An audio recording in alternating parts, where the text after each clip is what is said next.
everybody, my name is Sonny, and today I will do the set, the read out loud, and our story will be Stop Snoring. Okay, so let's get started.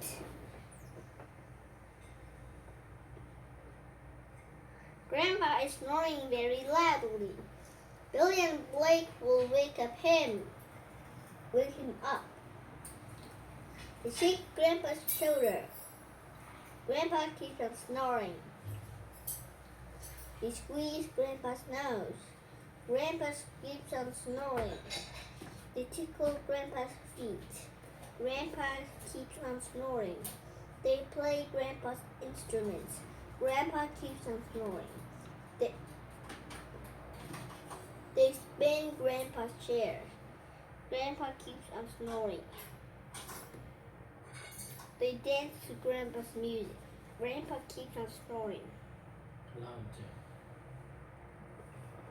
They style Grandpa's hair. Grandpa keeps on snoring. Billy and Blake are tired. They sleep on Grandpa's floor.